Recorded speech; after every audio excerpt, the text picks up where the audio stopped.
Hi everyone. This is going to be our first of the videos covering the first topic. This is the one we're going to do in class together and work together on this. So you'll be watching this with me in the classroom. We may stop it at some point, we'll see. But this is going to be what we kind of do at home or in study hall or outside of class so that you're ready to go inside of class. So what I do is I put our topic up here, order of operations. It'll be the title on the video, on the YouTube piece. And today we're talking about order of operations, which I know you've done since 6th grade, 7th grade. So I want it to be an easy one, although it's not quite as easy as we think as we start to get in maybe to how it relates to science when we deal with formula. And that's going to be our next topic, 1-2 and 1-3. Alright, so we know order of operations is PEMDAS, PEMDAS, except that I like to do it as PEMRD because it's multiplication or division. Sometimes division comes before multiplication and you need to do that first. Or ARS, addition or subtraction. So on your paper that you have, which is like the one I have, you'll be taking notes with this. Now mine isn't exactly set up like yours, but you probably got your paper and you might have even filled in those blanks right away because they're easy. When you're taking notes at home, I'll be putting things up on the board and they'll be matching the guided notes that I've provided for you on there. Okay, so you can fill in the PEMDAS there and have it so it's in your notes. And I wanted to talk a little bit again, just to show you an example of why this sometimes is misleading. This makes it seem like multiplication comes before division. And if you do that here on this problem, 4 times 2 is 8. 8 divided by 8 is 1. Okay? That's not right. 8 divided by 4 is 2. 2 times 2 is 4. Okay? Just so we're on the same page for that.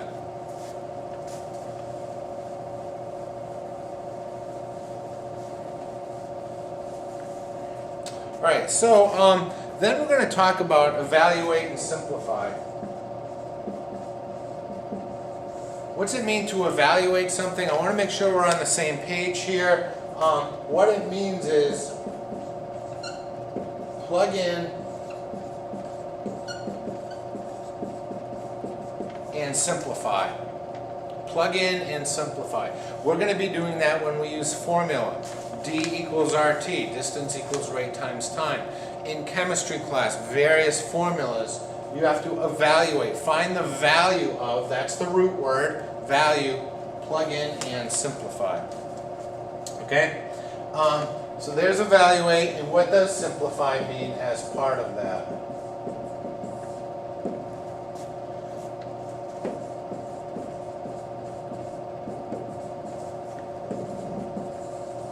Reduce the size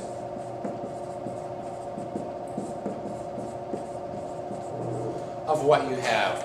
So to simplify something, you're taking what you have and you're kind of reducing the size of it. You're bringing it to its simplest form. So you'll hear me use that language in class a lot as well. So again, evaluate and simplify, words we've used a lot since middle school.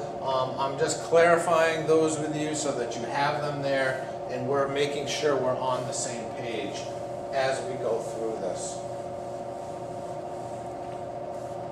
Okay, now what I do sometimes on the videos and typically is I'll give you a teaching problem, or 2 or 3. I'll show you how to do some of these.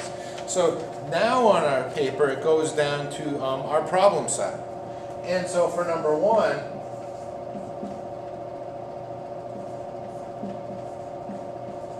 we have 3x squared y z squared. And it's to simplify. When x is 2, y is 3, z is 4. So we have 3 times 2 squared times 3 times 4 squared. So we were asked to simplify this, and it also means to evaluate. Evaluate would be the other piece. We're plugging in, we've plugged in, and we simplified. So the directions on this probably should say evaluate. That's my mistake on that, as opposed to just simplify, because you have to plug in first. So once we have this, it becomes order of operations. And I'm going to show you what I like to see and is real helpful to be thorough. Remember I said bring the heat. We did that last class. To be thorough, show your work. Do what math you can do. We do exponents first. That's what order of operations tell us.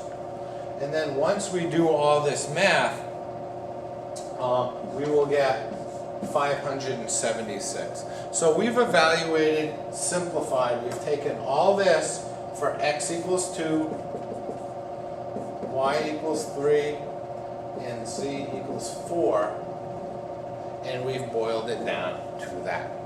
Okay? So that's number one. That's our first of the problem sets. I'll do the next one with you.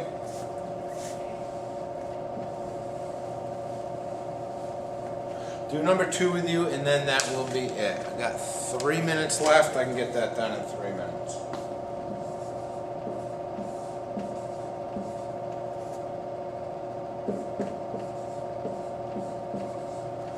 Now, you can pause this video at any time, go back and look at something if it's confusing. This probably isn't because it's pretty easy.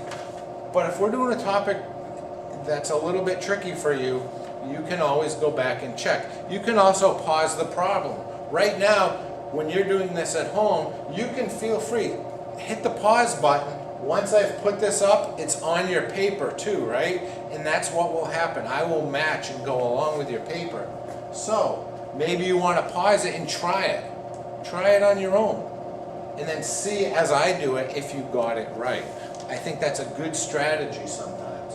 So, x is going to be, A, B, and C. A is equal to 2, B is equal to 6, and C is equal to 1/3.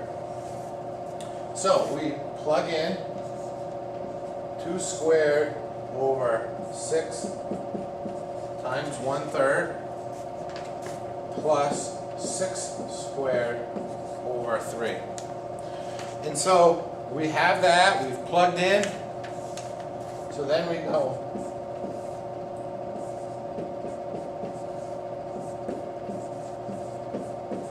keep doing the math. 6 squared is that. We continue to simplify. What do we do first here? Multiply or divide. When we have some math in the numerator or the denominator, we have to do that math first. Okay, so we have to do 6 times 1/3 first. 1/3 of 6 is 2, so we have 4 over 2.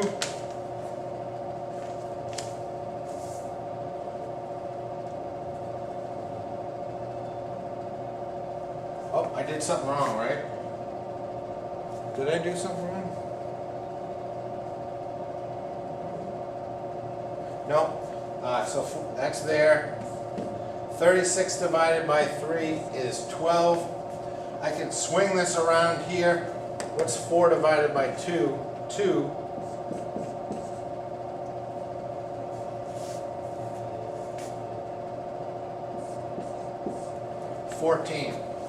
Now I gotta check to make sure I did my work. Now I'm feeling like I did something wrong.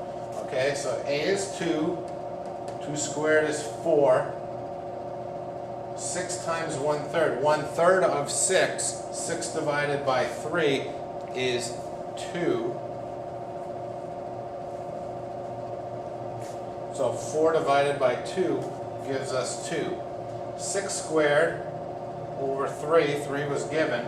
36 divided by 3 is 12. 14. All right?